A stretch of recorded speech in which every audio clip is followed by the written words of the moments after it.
विषय मराठी, क्षेत्र वाचन, कौशल्य क्षमता, समजपूर्वक वाचन, परिच्छेद करणे, त्यास योग्य शीर्षक देणे, संबोध, समजपूर्वक वाचन, अध्ययन निष्पत्ती. आपल्या पाठ्यपुस्तकाच्या आधारे इतर साहित्य समजून घेऊन वाचतात, त्याविषयी बोलतात, दिलेल्या उताराचे समजपूर्वक वाचन करून त्याचे परिच्छेद करतात, तसेच त्यास योग्य शीर्षक देतात. जाणून घेऊया. शिक्षक विद्यार्थ्यांना खालील उतारे वाचनासाठी देतात. उतार्यांचे समजून वाचन करण्यास सांगतात. नंतर त्या उतार्यास दिलेल्या पर्यायातील योग्य शीर्षक देण्यास सांगावे. विद्यार्थी समजून उतारा वाचतात का हे दिलेल्या बरोबर शीर्षकावरून जाणून घ्यावे.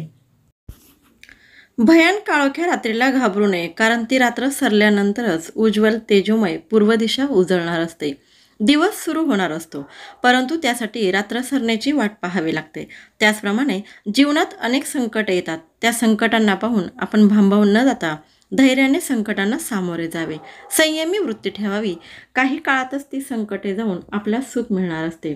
किंबहुना संकट हे सुखाच्या आगमनाची सूचना आहे, हे लक्षात ठेवावे. बघा, ह्या उताराला आपण आता शीर्षक देऊया. ते आहे रात्रीच्या गर्भात असे उद्याचा रम्य उषाकाल. कितीही संकटे आले तरी त्या परिस्थितीत मनाची शांती ढळू देऊ नये. आपल्या मनाविरुद्ध कोणी वागल्यास, आपला अपमान केल्यास त्याचा अपराध पोटात घालावा, त्याला क्षमा करावी. सर्वांशी आपुलकीने प्रेमाने वागावे, त्यामुळे आपल्याला सुख लाभते, मनशांती मिळते, मनोमन समाधान लाभते. असे आचरण म्हणजेच आपल्या अंतःकरणात परमेश्वराचे वास्तव्य आहे असे समजावे. बघा, ह्या उताराला नाव दया, क्षमा, शांती, तेथे देवाची वस्ती. सतत लाचारीचे, अपमानाचे जीवन जगणे म्हणजे ते जिवंतपणे मरणच असते. त्यामुळे माणसाचे अस्तित्वच उरत नाही. असे हे अपेक्षित जीवन जगण्यापेक्षा माणसाने ताठ मानेने जगावे. दुसऱ्यावरील संकट दूर करताना, देशावरील प्रेम व्यक्त करताना, जीवनमूल्यांची जोपासना करताना मरण आले तर त्यातच जीवनाची धन्यता असते, त्यात अमर कीर्ती असते. तेच खरे जीवन होय. बघा, ह्या उताराला आपण नाव देऊया मरावे परी कीर्तिरूपी उरावे. माणसाने आतापर्यंत विज्ञानात बरीच प्रगती केली, पुष्कळ सखोल ज्ञान मिळवले, परंतु ह्या सर्व ज्ञानाचा उगम कशातून झाला? गरजेतूनच. माणसाला जेव्हा एखाद्या गोष्टीची उणीव भासते तेव्हा तो त्यावर विचार करतो, काहीतरी मार्ग शोधतो आणि तो त्याला सापडतोय. त्यालाच शोध म्हणतात. ह्या शोधामुळेच आजपर्यंतच्या ज्ञानात भर पडली आहे. बघा, ह्या उताराला नाव देऊया गरज ही शोधाची जननी आहे. विषय हिंदी, क्षेत्र भाषा विकास, कौशल लेखन, अध्ययन निष्पत्ति. सुनी अथवा पढ़ी रचनाओं, हास्य, साहसिक, सामाजिक और आदि विषयों पर आधारित कहानी, कविता आदि की विषय वस्तु, घटनाओं, चित्र और पात्रों, शीर्षक आदि के बारे में बातचीत करते हैं, प्रश्न पूछते हैं, अपनी बात के लिए तर्क देते हैं, निष्कर्ष निकालते हैं. आओ पता करें. ऊपर दिए गए चित्र को देखकर उसका वर्णन अपने शब्द में करो. ईमानदार लकड़हरा. एक गांव में एक लकड़हरा रहता था. उसका नाम भानु था. वह बहुत ईमानदार और दयालु लकड़हरा था. वह जंगल में जाता और लकड़ियां काट कर लाता और उसे बाजार में बेचाता. इससे उसके घर का पालन पोषण करता था. एक दिन जब वह जंगल में से लकड़ियां काटकर वापस आ रहा था तो अचानक उसके हाथ से कुल्हाड़ी छूटकर नदी में गिर गई. लकड़हारे ने नदी में कूदकर कुल्हाड़ी को ढूंढने का प्रयास करने लगा, लेकिन काफी समय गुजर जाने के बाद भी वह अपनी कुल्हाड़ी नहीं ढूंढ पाया. वह दुखी होकर पुल के एक कोने में बैठ गया और बैठकर रो रहा था. तभी अचानक वहां पर जलदेवी प्रकट हुई और उससे पूछा कि क्या बात है, तुम इतने उदास क्यों हो रहे हो? लकड़हारा ने उत्तर दिया, मैं इस पुल को पार कर रहा था, तब अचानक मेरा पैर पुल में फंसा और मैं गिर गया और मेरी कुल्हाड़ी नदी में गिर गई. जलदेवी ने कहा, तुम यही ठहरो, मैं तुम्हारी कुल्हाड़ी लेकर आती हूँ. और जलदेवी नदी में गई और नदी से एक सोने की कुल्हाड़ी लेकर आई और लकड़हारे को देने लगी. पर लकड़हारा ने वो कुल्हाड़ी नहीं ली और कहने लगा कि माता, ये कुल्हाड़ी मेरी नहीं है, मुझे मेरी चाहिए.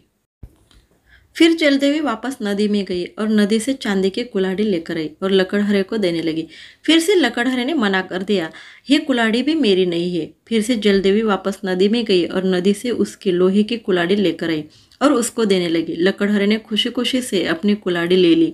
इसकी ईमानदारी से जलदेवी बहुत प्रसन्न हुई और लकड़हरे को चांदी और सोने की भी कुल्हाड़ी दे दी. और लकड़हरे ने तीनों कुल्हाड़ी या लेकर घर आया. उसकी धर्मपत्नी को ये पूरी बात बताई। इससे दोनों पति पत्नी बहुत खुश हो गए और फिर से लकड़हारे ने पहले की तरह रोजाना जंगल में जाता और लकड़ियां काट कर लाता और उसे बाजार में बेचता था और जो पैसा आता उससे अपना घर बार चलाता था। मॉरल, हमें इस कहानी से ये शिक्षा मिलती है कि हमें ईमानदार व दयालु व्यक्ति बनना चाहिए। आओ सक्षम बने। ऊपर दिए गए चित्र की कहानी अपने शब्द में लिखो। आओ अभ्यास करें। ईमानदारी इस विषय पर 10 वाक्य लिखो। आओ सृजन करें। विभिन्न खेलों के चित्रों का संकलन करो। विषय गणित, क्षेत्राचे नाव मापन, घटकाचे नाव मापनावरील क्रिया, उपघटक, शाब्दिक उदाहरणे थोडे आठवे। दैनंदिन व्यवहारामध्ये आपण लांबी, वस्तुमान, धारकता मोजण्यासाठी अनुक्रमे मीटर, ग्रॅम, लिटर ही एकके आहेत. त्यांची बेरीज वजाबाकी यांचा आपण अभ्यास केला आहे. बाजार करताना यातल्या बऱ्याचशा संकल्पना समजून घेतल्या आहेत. उदाहरण 1. सागरने आपल्या वाढदिवसाला अनाथाश्रमातील बालकांना 17 किलो 500 ग्रॅम लाडू व 12 किलो 250 ग्रॅम चिवडा वाटला तर सागरने किती किलोग्रॅम खाऊ वाटला? बघा, 17 किलो 500 ग्रॅम अधिक 12 किलो 250 ग्रॅम. 0 0 0 5 5 5 आणि 2 7 7 आणि 2 9 1 आणि 1 2. सागरने 29 किलो 750 ग्रॅम खाऊ अनाथ आश्रमातील बालकांना वाटला. उदाहरण 2. एका दुकानदाराने 250 लिटर 500 मिली दुधापैकी 120 लिटर 850 मिली दुधाची बासुंदी तयार केली तर त्याच्याकडे किती दूध शिल्लक राहिले? बघा, 275 लिटर 500 मिली वजा 120 लिटर 850 मिली. आता 500 मधून 850 मिली जात नाही म्हणून आपण इकडनं 1 लिटरची मिली करून घ्यायचे. ते झाले 1000 आणि 500 1500. 1500 वजा 850 बरोबर 650. इकडे राहिले 274. 274 वजा 120 बरोबर दुकानदाराकडे 154 लिटर 650 मिली दूध शिल्लक राहील. उदाहरण 3. एक वही 18 रुपये 50 पैशांना मिळते तर अशा 15 वह्यांची किंमत किती होईल? बघा, 18 रुपये 50 पैसे गुणिले 15. 15 0 0 15 5 75. 15 8 20 हातच्याला 12. 15 1 15. 15 आणि 12 27. 750 पैसे 7 रुपये 50 पैसे करून घेऊया. म्हणून 15 वह्यांची किंमत 277 रुपये 50 पैसे होईल. उदाहरण 4. 6 मीटर 40 सेंटीमीटर दोरीचे 4 सेंटीमीटर याप्रमाणे तुकडे केले तर किती तुकडे होतील? बघा, 6 मीटर 40 सेंटीमीटरचे आपण सेंटीमीटर करूया. 640 सेंटीमीटर झाले. 640 भागिले 4. 4 1 4 खाली उरले 2 वरून घेतला 4. 4 7 24. 24 मधून 24 गेले खाली उरले 0. 0 0 म्हणून दोरीचे 160 तुकडे तयार होतील. उदाहरण 1. शाळेमध्ये एका विद्यार्थ्याला 11 किलोग्रॅम 400 ग्रॅम तांदूळ शासनाकडून मिळत असेल तर 17 विद्यार्थ्यांचा किती तांदूळ शाळेला मिळेल? बघा, एका विद्यार्थ्याला 11 किलोग्रॅम 600 ग्रॅम तांदूळ तर 17 विद्यार्थ्यांचा तांदूळ किती? म्हणून 11 किलोग्रॅम 600 ग्रॅम गुणिले 17 बरोबर 197 किलोग्रॅम 200 ग्रॅम तांदूळ शाळेला मिळेल. उदाहरण 2. विजयने 912 रुपये 50 पैसे यामधून 680 रुपये 90 पैसे औषधोपचारासाठी खर्च केले तर त्याच्याजवळ किती रुपये शिल्लक राहिले? बघा, विजयकडे 912 रुपये 50 पैसे होते. त्याने 680 रुपये 90 पैसे औषधोपचारासाठी खर्च केला तर किती शिल्लक राहिले? म्हणून 912 रुपये 50 पैसे वजा 680 रुपये 90 पैसे. आता 50 पैशात 90 पैसे जात नाही म्हणून आपण इकडनं काय करू? 1 रुपये सुटे करून घेऊ. म्हणून इकडे राहिले 911. 911 रुपये 150 पैसे वजा 680 रुपये 90 पैसे बरोबर 231 रुपये 60 पैसे विजयकडे शिल्लक राहतील. उदाहरण 3. एका शेतकऱ्याच्या म्हशी एका दिवसाला सकाळी 63 लिटर 340 मिली व संध्याकाळी 51 लिटर 870 मिली दूध देतात तर एका दिवसाला किती लिटर दूध देतात? बघा, शेतकऱ्याच्या म्हशी सकाळी 63 लिटर 340 मिली दूध देतात. संध्याकाळी 51 लिटर 870 मिली दूध देतात. म्हणून एकूण दूध 63 लिटर अधिक 340 अधिक 51 लिटर 870 मिली बरोबर 115 लिटर 210 मिली दूध देतील. उदाहरण 4. 7 मीटर लांबीचा एक खांब तयार करण्यासाठी 1 पोते सिमेंट लागते तर 266 सिमेंटच्या पोत्यात किती खांब तयार होतील? बघा, 7 मीटर लांबीचा खांब तयार करायला 1 पोते सिमेंट, 266 पोते सिमेंटमध्ये किती खांब तयार होतील? म्हणून 266 भागिले 7 बरोबर 38 खांब तयार होतील. विषय सामाजिक शास्त्र, संदर्भ इयत्ता 5वी, विषय परिसर अभ्यास भाग 1, क्षेत्र मानवी भूगोल, प्रकरण वस्त्र आपली गरज, घटक वस्त्र उद्योग. अध्ययन निष्पत्ती भूप्रदेश हवामान संसाधने अन्न पाणी निवारा उदरनिर्वाह व सांस्कृतिक जीवन उदाहरणार्थ दुर्गम प्रदेशातील थंड प्रदेश उष्ण वाळवंटातील लोकांचे जीवन यामधील दुवे विशद करतात. स्वच्छता आरोग्य कचरा आपत्ती आणीबाणीची परिस्थिती यांचे व्यवस्थापन आणि संसाधनांचे जतन व रक्षण भूमी इंधन जंगले इत्यादी यांचे मार्ग सुचवतात आणि मागास व वंचितांविषयी संवेदनशीलता दाखवतात. नकाशातील खुणा व चिन्हे यांच्यासह नकाशा वाचन करतात. थोडे आठवूया. एक मानवाच्या मूलभूत गरजा कोणत्या आहेत? मानवाच्या मूलभूत गरजा अन्न वस्त्र निवारा आरोग्य व शिक्षण ह्या आहेत. 2. तुम्ही सण समारंभासाठी कोणते कपडे वापरतात? आम्ही सण समारंभासाठी चांगले दिसणारे शोभतील व जे कपडे परिधान केल्यावर आपण चांगले दिसू तसेच ज्या कपड्यात आरामदायी वाटेल असेच कपडे आम्ही वापरतो. 3. तुमच्या परिसरातील लोक वापरत असलेल्या कपड्यातील विविधता कोणती ते लिहा. आमच्या परिसरातील लोक साडी नऊवार साडी धोतर kurta jeans pant shirt salwar kurta pyjama हे कपडे वापरत असलेली विविधता दिसते. अध्ययन अनुभव कृती 1. आकृतीत महाराष्ट्र राज्याचा नकाशा दिला आहे त्याचे निरीक्षण करा. आपल्याला माहीत असलेला परंतु नकाशात न दाखवलेला वस्त्रोद्योग नकाशाच्या सूचीत लिहा व नकाशात योग्य ठिकाणी दाखवा.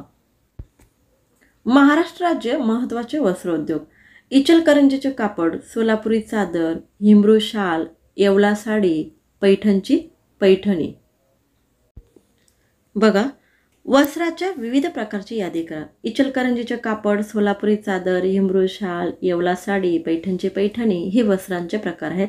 वस्त्रांपैकी साड्यांचे विविध प्रकार जाणून घ्या. लखनवी चिकन काश्मीरची सिल्क बनारसी सिल्क कडियल पितांबरी नारायणपेठ कांजीवरम पटोला म्हैसूर सिल्क असे साड्यांचे प्रकार आहेत. साड्यांच्या निर्मितीची प्रसिद्ध ठिकाणे नोंदवा. येवल्याची साडी व पैठणची साडी ही साड्यांची प्रसिद्ध ठिकाणे आहेत. तुम्ही नोंदवलेल्या साड्यांच्या नावामधील ठिकाणे व प्रदेश लक्षात घेऊन त्यांची नोंद खाली दिलेल्या भारताच्या नकाशात करा. ह्या प्रश्नांची उत्तरे शोधू. वस्त्र उद्योगासाठी कोणता कच्चा माल लागतो? वस्त्र उद्योगासाठी कापूस रेशीम हा कच्चा माल लागतो. पुढीलपैकी चुकीची जोडी ओळखा. सोलापूर चादर औरंगाबाद हिमरू शाल कोल्हापूर पैठणी. कोल्हापूर पैठणी ही चुकीची जोडी आहे. खालील तक्त्यात आपल्या देशातील काही राज्यांची नावे दिली आहेत. तेथील प्रसिद्ध वस्त्रांचा प्रकार तक्त्यात लिहा. राज्याचे नाव वस्त्र महाराष्ट्र पैठणी शाल चादर ओडिसा कटकी व संबलपुरी साडी पश्चिम बंगाल कलकत्ता कॉटन साडी कर्नाटक रेशम sari Gujarat ghagra choli Punjab phulkari salwar kameez. Subject English learning activity story writing points. A lion is sleeping a mouse comes plays on lion's body. Lion woke up catch the mouse in paws wants to kill the mouse prays do not kill I shall help you some days. Lion laughed but set him free. One day, lion is caught in a hunter's net. Roars mouse ears comes there. Cut the net with sharp teeth. Lion free. Thanks the mouse. Became friends. सूचना गोष्ट लिहिताना क्रियापदाचे भूतकाळ वापरावेत. The lion and the mouse. Once a lion was sleeping under a tree. A mouse came there and began to play on his body. The lion woke up and caught the mouse in his paw. He wanted to kill the mouse. The mouse prayed to the lion, "Please do not kill me. I shall help you some days." The lion laughed, but he set the mouse free. One day, the lion was caught in a hunter net. He roared. The mouse heard the roaring and came there. He cut the net with his sharp teeth. Soon the lion was free. He thanked the mouse for his help but become good friends. Practice activity points. An old farmer, 4 sons, always quarrel with one another. Farmer wants to teach them. Call his sons together. Gives them a bundle of sticks. Asks each of them to break the bundle. No one can break. Farmer untied the bundle. Asked to break sticks one by one. They break them easily. Old farmer says, "Live together. No one will harm. Union is strength." The farmer and his son. An old farmer had 4 sons. They always quarreled with one another. So the farmer wanted to teach them a lesson. he called his son together. He gave them a bundle of sticks. Then he asked each of them to break it. But no one could break the bundle. The farmer then untied the bundle and asked them to break the sticks one by one. Now they broke them easily. The old man said, "If you live together, no one will harm you. Union is strength." विषय विज्ञान. प्रश्न 1. रिकाम्या जागी कंसातील योग्य शब्द निवडून लिहा. सूर्य, देवराई, जलावरण. अ. उपग्रहांना सूर्यापासून प्रकाश मिळतो. ब. शिलावरण, जलावरण व वातावरण यात सजीवांचे अस्तित्व असते. क. देवराई म्हणजे देवांसाठी राखून ठेवलेले जंगल. एका शब्दात उत्तरे लिहा. अ. सोलापूर जिल्ह्यातील अभयारण्य कोणत्या पक्ष्यांसाठी प्रसिद्ध आहे? सोलापूर जिल्ह्यातील अभयारण्य माळढोक पक्ष्यांसाठी प्रसिद्ध आहे.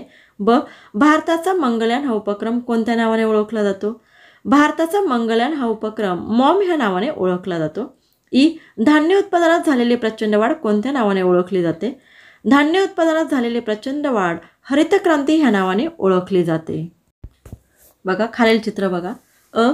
ह्या चित्रात ऊर्जेचे कोणते स्रोत दिसत आहेत? चित्रात ध्वनी ऊर्जा, गतिज ऊर्जा, उष्णता ऊर्जा, प्रकाश ऊर्जा, स्थितिज ऊर्जा यांचे स्रोत दिसत आहेत. ब. त्या स्रोतांचे रूपांतर कोणत्या ऊर्जेत करतात? त्या स्रोतांचे रूपांतर विद्युत ऊर्जेत करतात. व्हिडिओ आवडल्यास व उपयुक्त वाटल्यास लाईक, शेअर अँड सबस्क्राईब करायला विसरू नका. धन्यवाद.